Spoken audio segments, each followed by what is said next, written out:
ya mengarah kepada ke organ bagian tubuh ya? seksualitas lah apa. Nah, itu bisa dilaporkan. Artinya langkah-langkah apa saja sih Mbak yang sudah diambil oleh Polri untuk menangani kasus pelecehan ini Mbak? Iya. Kalau langkah-langkahnya memang kita kan berawal dari adanya pengaduan atau laporan ya. Mungkin ada beberapa perusahaan yang terkadang memberikan sedikit ruang. Bukan ruang Mbak, maksudnya sedikit ancaman ya terhadap para saksi. Kalau misalkan dia memberikan keterangan nanti diberhentikan, itu diputus kontrak itu bagaimana itu Mbak?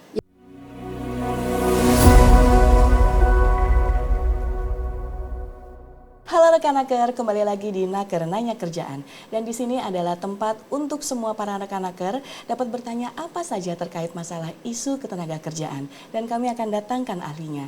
Oke, kita semua tahu bahwa tempat kerja seharusnya menjadi lingkungan kerja yang sangat aman, nyaman, dan tenang bagi semua para pekerjanya. Tetapi realitanya, masih banyak sekali kekerasan atau pelecehan seksual yang terjadi di tempat kerja, dan itu membuat para korban, khususnya para perempuan, menjadi sangat traumatis dan merugikan bagi para korban. Bersama saya Anindita Pramesti, di episode kali ini kita akan mengupas secara tuntas tentang bagaimana sih sebenarnya penegakan hukum bekerja dalam penanganan kasus kekerasan dan pelecehan seksual di tempat kerja, khususnya terhadap pekerja perempuan. Dan serta sebenarnya apa juga sih peran kepolisian dalam melindungi hak-hak mereka? Untuk itu kita telah mengundang narasumber yang sangat kompeten di bidang ini, yaitu AKBP Emma Rahmawati SIK, Kanit Pelayanan Perempuan dan Anak, Direktorat Tindak Pidana Umum Bareskrim Polri. Halo Ibu. Aku manggil Ibu apa Mbak aja kali ya? Mbak Emma ya, biar akrab ini ya. Apa kabar Mbak Emma? Baik, alhamdulillah. Sehat ya Mbak Emma ya? Sehat. Kayaknya fresh banget ini, cantik. Karena masih pagi. Oh masih pagi ya, oke. Ini sebelum kita mengupas secara tuntas terkait tema kita hari ini, masalah pelecehan seksual di tempat kerja. Sebenarnya saya mau bertanya dulu Mbak Emma, sebenarnya bagaimana sih situasi terkini terhadap kekerasan atau pelecehan seksual pekerja perempuan khususnya di Indonesia itu sendiri? Situasi terkininya itu bagaimana Mbak? Bisa dijelaskan Mbak Emma? Jadi begini Mbak. Sejak diundangkannya Undang-Undang Nomor 12 Tahun 2022 tentang tindak pidana kekerasan seksual, memang ada peningkatan ya terhadap laporan kasus-kasus kekerasan seksual, baik di ranah misalnya mungkin di ranah publik, kemudian di ranah lingkungan keluarga, termasuk juga di lingkungan perusahaan atau di lingkungan kerja ya. Nah ini memang karena di dalam pasal Undang-Undang TPKS ini mengatur khusus, ada yang mengatur khusus bagaimana tindak pidana yang melibatkan antara atasan bawahan, sesama karyawan dan lain-lain. Sehingga itulah karena sudah diwadahi itu, sudah ada aturannya, sehingga mungkin yang selama ini tidak terakomodir di undang-undang sebelumnya, tidak diatur pemidanaannya misalnya antara relasi kuasa tersebut. Dan sekarang sudah ada, sehingga barulah mungkin masyarakat ini paham dan sekarang berani untuk melapor. Dan penanganan kasusnya juga bisa artinya bisa ditangani, dilakukan penyidikan karena sudah ada aturan yang mengatur gitu.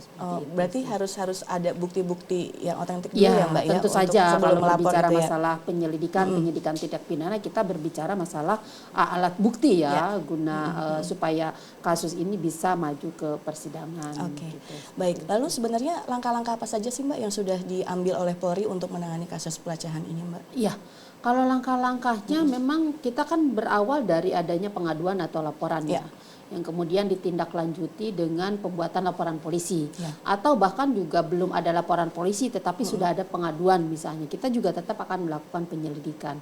Nah, pengaduan ini bisa diberikan oleh siapapun, tidak harus korban.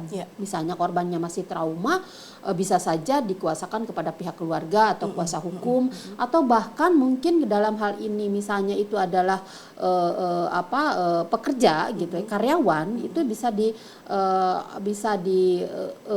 didelegasikan atau dikuasakan pelaporannya misalnya ke serikat pekerja misalnya seperti itu. Karena di dalam Undang-Undang TPKS ini membuka luas bahwa si pelapor ini tidak harus korban langsung.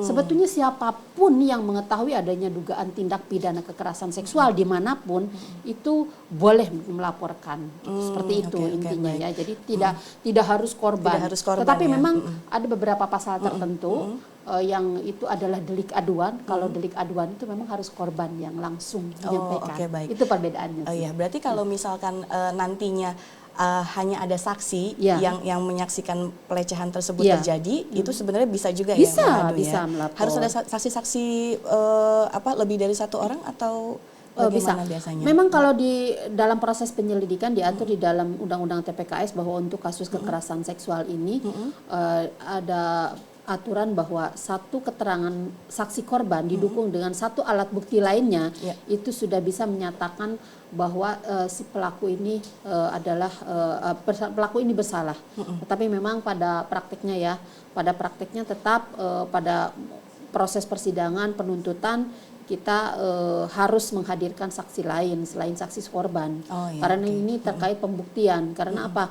Nanti supaya tidak di dalam persidangan ini si korban dengan adanya alat bukti lain, misalnya selain keterangan korban, itu akan menguatkan, meyakinkan hakim dan si pelaku juga tidak bisa mengelak gitu, seperti itu. Karena sudah ada bukti yang kuat ya, sudah di ada situ bukti yang kuat. Oke.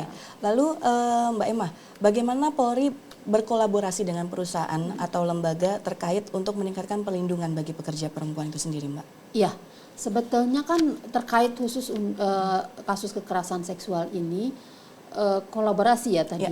Berbicara masalah kolaborasi, sebetulnya kan Polri sebagai aparat penegak hukum pada prinsipnya ya harus kita bekerja sama ya dalam pengungkapan kasus kekerasan seksual yang dilaporkan ke kepolisian, baik oleh perusahaan misalnya seperti itu atau siapapun yang terlibat di dalam satu lingkup kerja ini.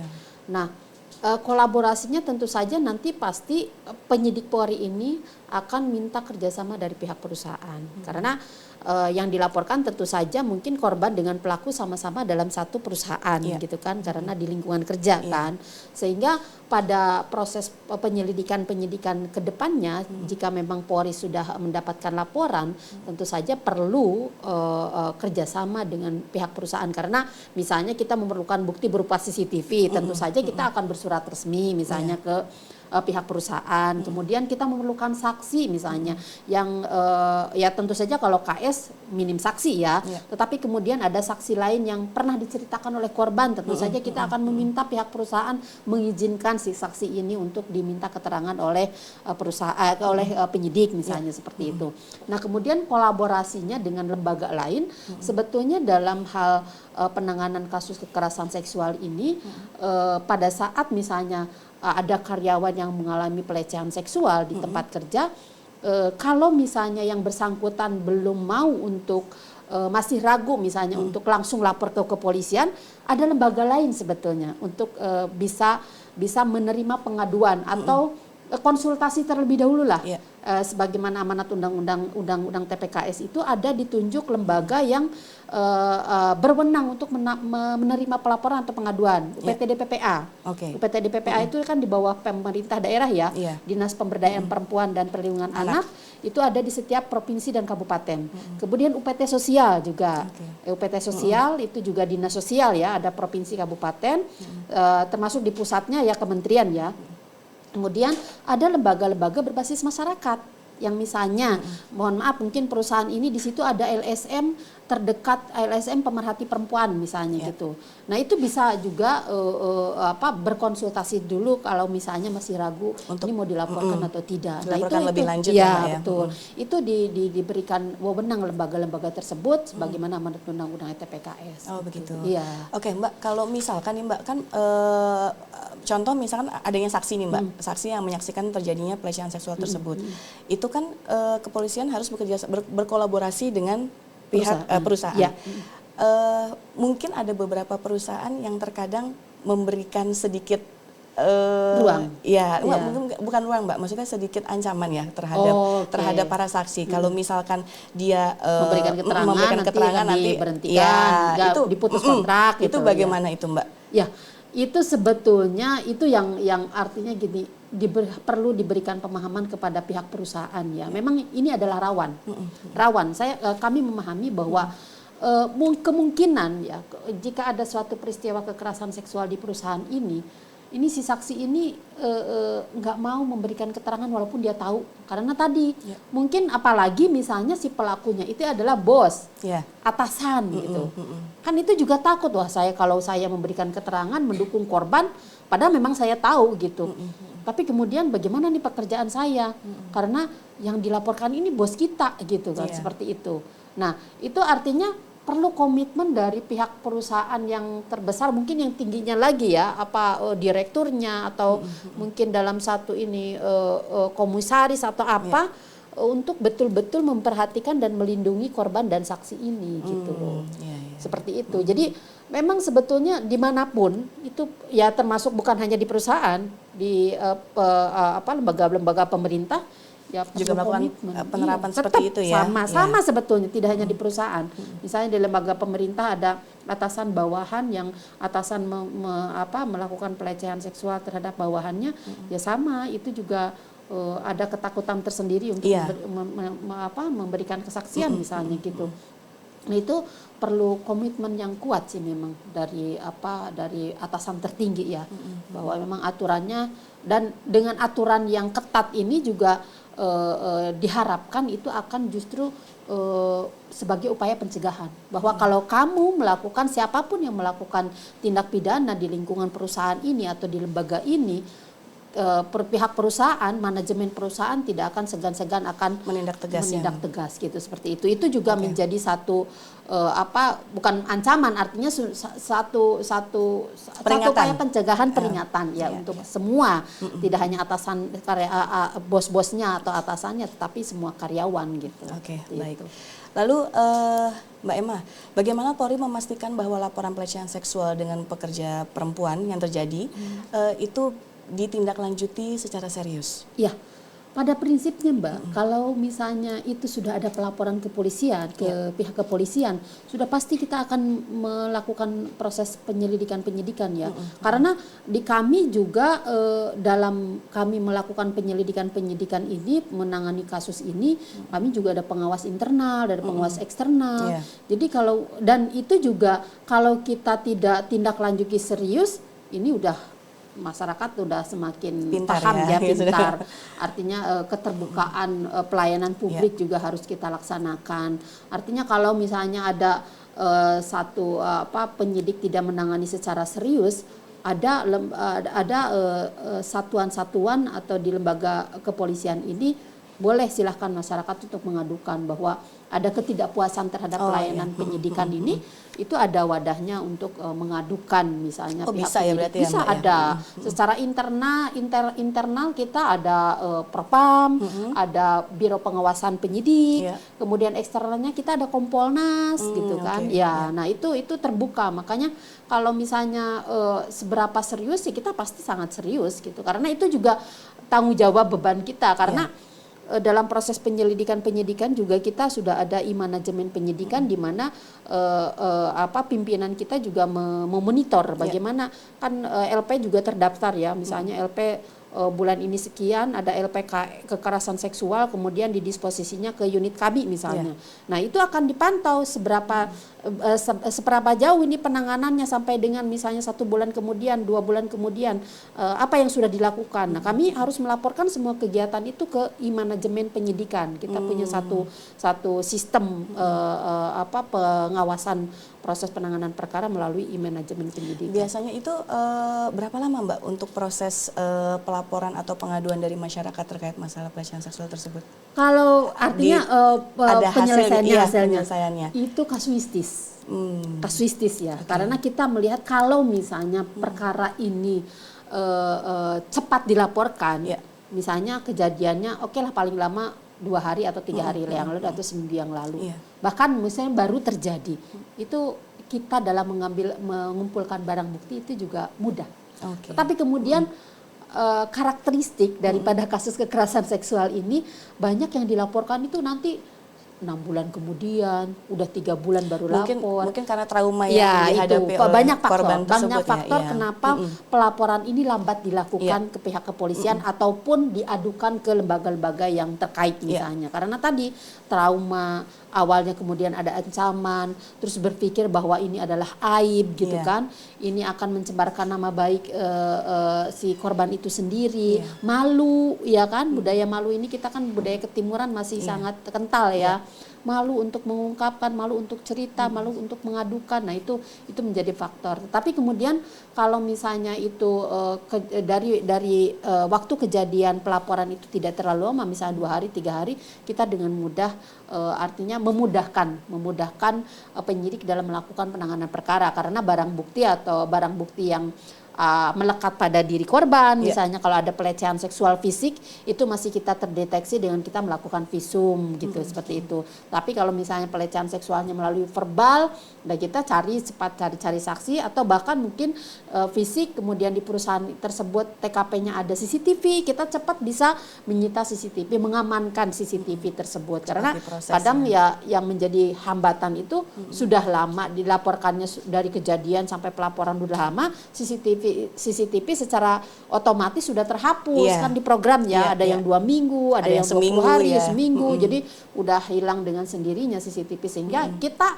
kehilangan barang bukti. Barang bukti yang sangat kuat, yang sangat artinya yang sangat kredibel gitu ya. Gitu. Baik, oke, Mbak Emma, lalu apa sih sebenarnya tantangan terbesar dalam menangani kasus pelecehan seksual yang terjadi di tempat kerja dan bagaimana Polri mengatasinya, Mbak? Ya, yaitu tadi tantangannya seperti tadi pelaporan dari kejadian sampai dengan pelaporan lama sehingga itu akan menyulitkan kita mengumpulkan alat bukti, alat bukti, barang bukti. Kemudian tantangannya juga karena ini terjadi di lingkup perusahaan, ya kalau karyawan dengan karyawan mungkin kadang-kadang kita memang tidak terlalu ini, tapi kalau misalnya sudah atasan bawahan gitu kan, seperti itu cenderung ya mohon maaf, cenderung justru pihak perusahaan susah diajak kerjasama nih, gitu loh. Susah diajak kerjasama itu, misalnya kita memerlukan CCTV, nanti koordinasinya susah gitu karena yang menjadi salah satu pelaku adalah atasan atau bos-bos. Powerful gitu. dia. Ya.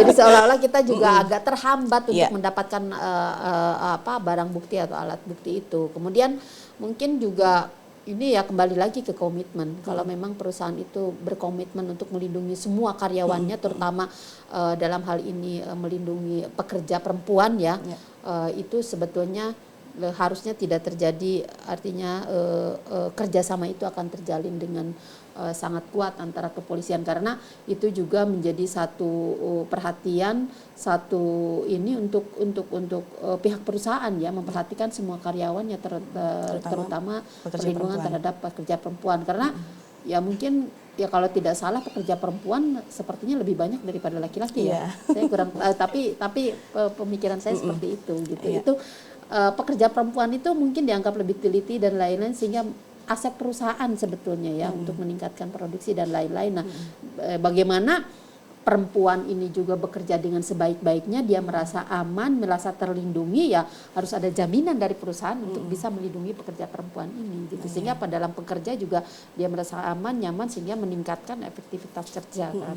Gitu. Kalau misalkan nih Mbak, mungkin agak nyimpang sedikit lah ya. Kalau misalkan ada pimpinan menghubungi stafnya secara pribadi untuk misalkan mengajak makan malam berdua atau bagaimana, tapi dengan dalih membahas tentang pekerjaan, itu apakah termasuk pelecehan juga atau bagaimana Mbak? Jadi begini ya, kalau di dalam pasal kan pelecehan seksual ini di dalam Undang-Undang TPKS diatur di dalam pelecehan seksual non fisik, itu verbal diatur di dalam pasal 5. Kemudian ada lagi pelecehan seksual fisik yang khususnya tidak sampai dengan adanya pencabulan, tetapi mungkin hanya sekedar colek gitu, seperti itu kan ada di pasal 6 huruf A. Pasal 6 huruf A. Nah, itu sebetulnya ada unsur-unsurnya itu harus ditujukan kepada anggota tubuh atau harus ditujukan kepada organ seksual. Sehingga dengan perkataan, dengan perbuatan mencolek tadi menyebabkan si korban merasa terendahkan. Iya. Nah, seperti dalam kasus tadi, kalau misalnya kita kembali lagi ke unsur, apakah pada saat mengajak ini ada unsur-unsur bahwa nanti ya artinya menuju ke arah seksualitas gitu. Yeah. Tapi kalau hanya ya kita berbicara unsur pasal ya, karena kita berbicara hukum, berbicara aturan.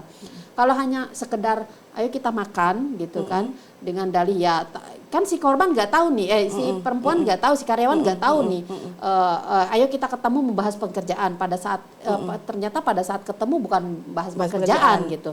Selama itu tidak ada tindakan-tindakan yang mengarah kepada pelecehan seksual, tadi mengarah kepada anggota tubuh, seksualitas gitu kan, yang kemudian merendahkan martabat si karyawan ini, ya itu juga tidak termasuk pelecehan seksual. Tetapi kalau misalnya sudah ada pada saat pertemuan itu ternyata udah dibohongin bahwa tadinya mau membahas pekerjaan, ternyata begitu ketemu colek-colek gitu kan, begitu ketemu itu kemudian ada ucapan-ucapan yang merendahkan, misalnya mohon maaf kamu besar, ya mengarah kepada organ bagian tubuh ya? seksualitas lah Nah itu bisa dilaporkan.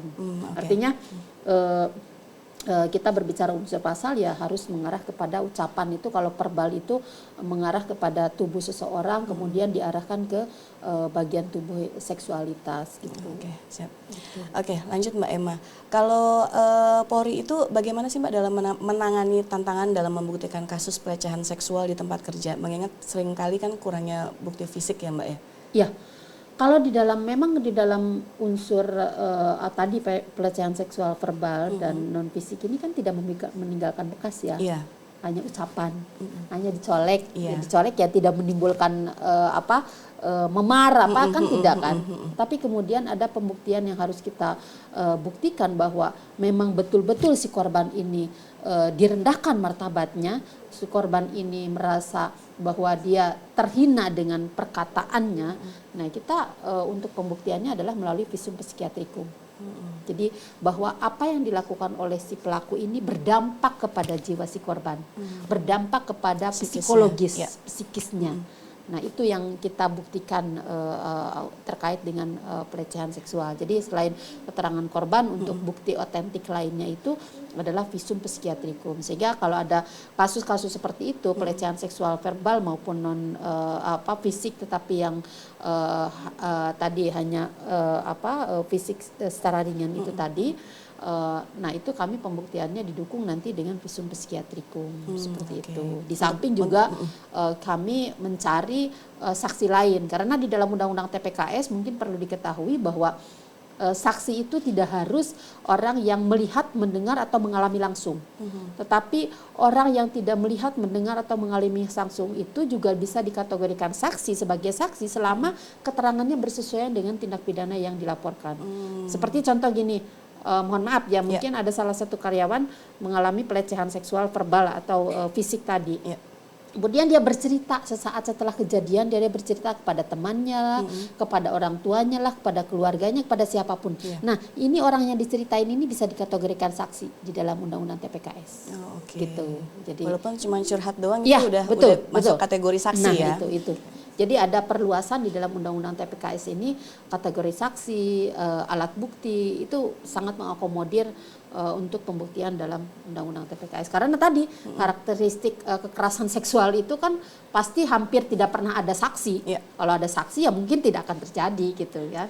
Hanya diduga pelaku dengan korban lah yang tahu kan gitu. Tapi kalau untuk korban dan saksi tersendiri itu dilindungi itu? Ya, oleh polisi. Iya, jadi gini, untuk korban perlindungan di dalam Undang-Undang TPKS itu menjadi hak daripada korban. Perlindungan atas keamanannya termasuk perlindungan atas identitas.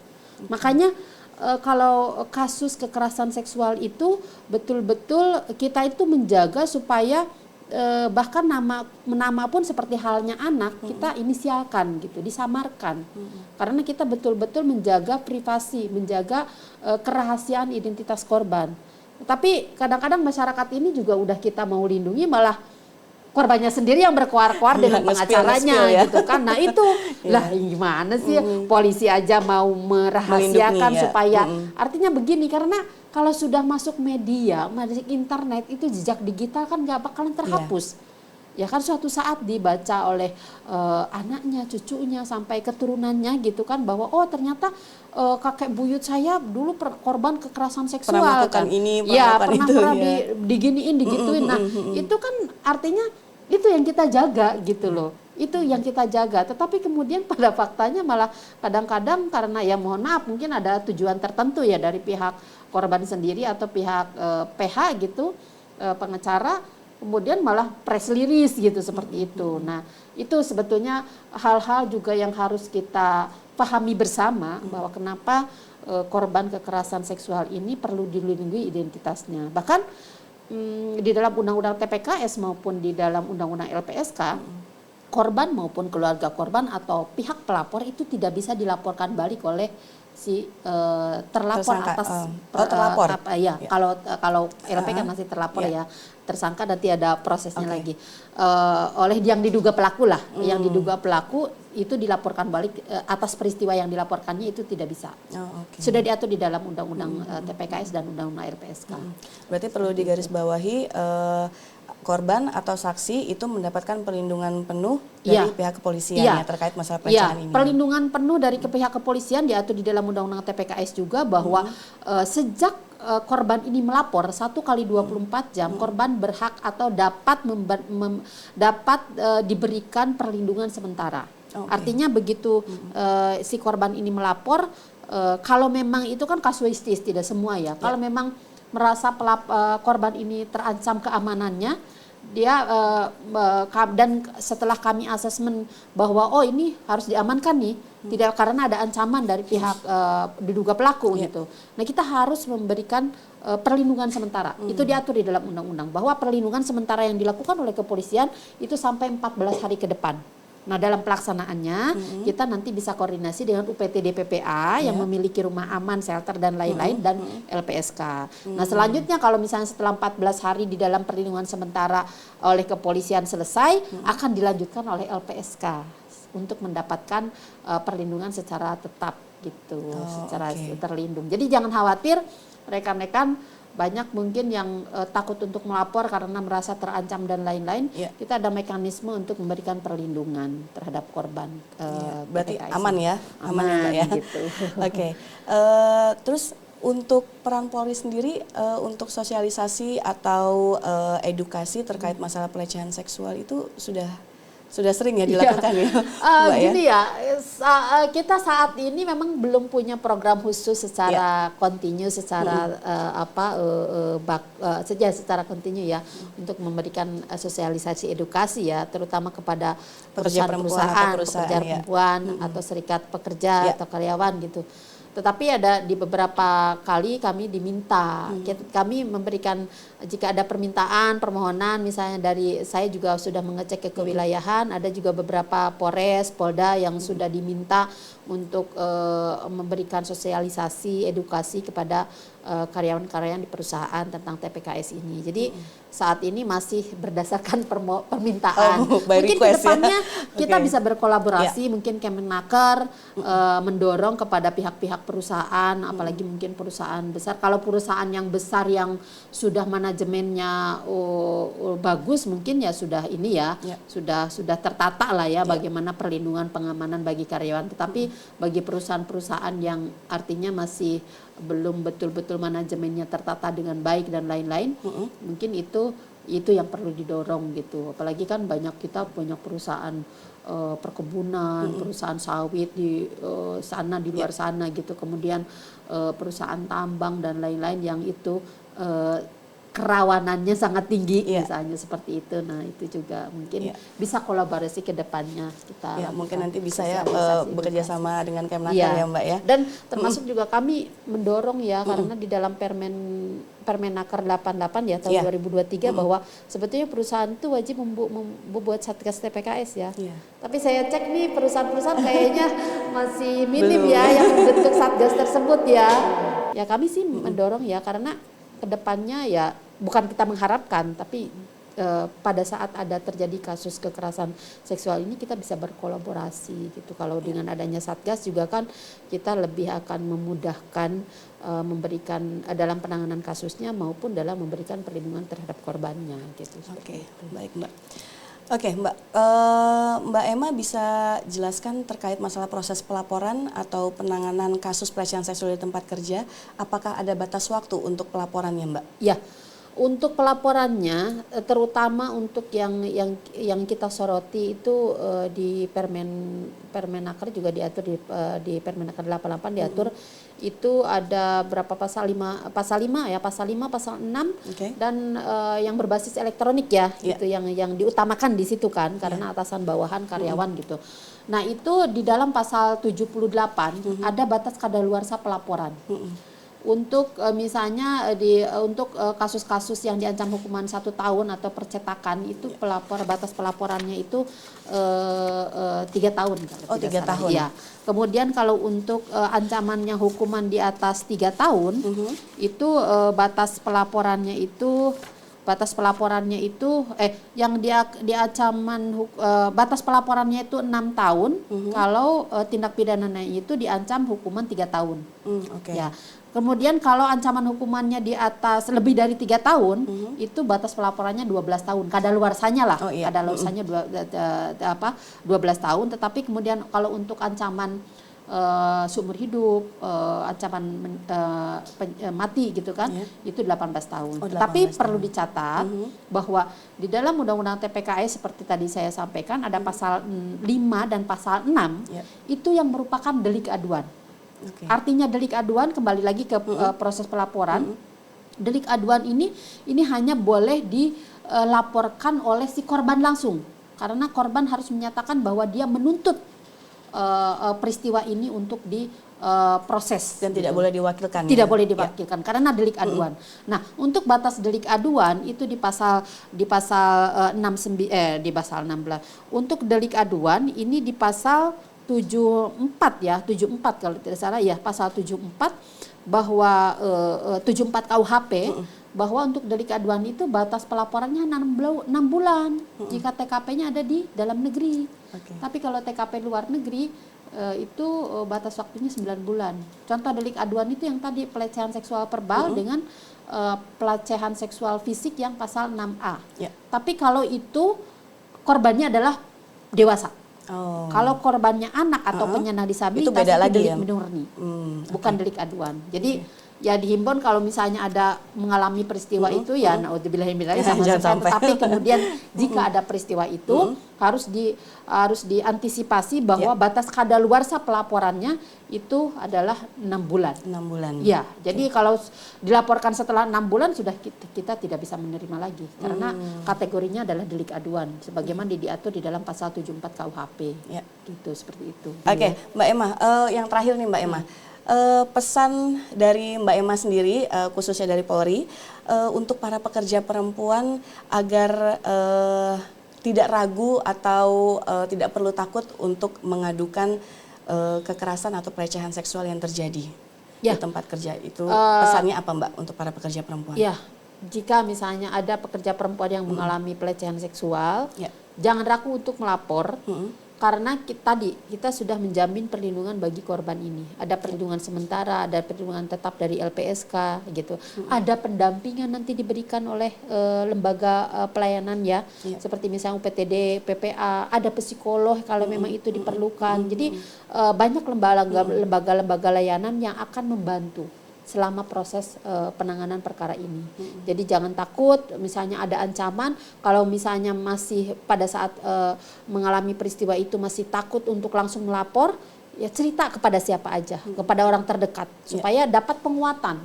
Atau mungkin langsung aja lapor nanti kalau misalnya ditunda-tunda justru ini ancaman masih makin gencar nih. Justru kalau begitu kejadian langsung melapor itu kita kan harus langsung mengambil tindakan untuk memberikan Tindak tegas, ya. perlindungan ya kepada si korban ini gitu, pendampingan, perlindungan dan lain-lain. Jadi justru kalau ditunda-tunda ini takut dilaporkan nih, saya akan ancam dulu aja sebelum dia melapor. Tapi begitu kejadian kemudian dia melapor, korban ini melapor, kita akan langsung memberikan perlindungan dan penguatan serta pendampingan. Gitu. Ya, baik. Ya, Terima kasih Mbak Emma. Ini sangat informatif sekali informasi yang diberikan oleh Mbak Emma yang disampaikan untuk para rekan naker di rumah. Ya. Oke, terima kasih sekali lagi Mbak Emma sudah hadir. Mudah-mudahan bermanfaat ya. Iya, Mbak, sangat bermanfaat. Kolaborasi kita ke depannya mungkin harus semakin dikuatkan ya. Siap. Terima kasih Mbak Emma sudah hadir di podcast Naker hari ini. Oke, baiklah rekan Naker, demikian obrolan kita hari ini dengan AKBP Emma Rahmawati SIK. Dan terima kasih banyak Bu Emma sudah hadir di Nanya Kerjaan hari ini. Dan Kemnaker serta Kepolisian Republik Indonesia terus berupaya menciptakan lingkungan kerja yang aman dan bebas dari segala bentuk kekerasan dan pelecehan seksual. Dan jika rekan Naker mengalami atau menyaksikan kekerasan atau pelecehan seksual di tempat kerja rekan Naker, jangan ragu dan segera untuk melaporkan kejadian tersebut kepada pihak kepolisian. Bersama-sama, mari kita ciptakan lingkungan kerja yang aman, tenang, nyaman, dan positif, dan adil untuk semuanya. Saya Anindita Pramesti Putri dan AKBP Emma Rahmawati SIK undur diri. Sampai ketemu di episode Nanya Kerjaan berikutnya. Sampai jumpa.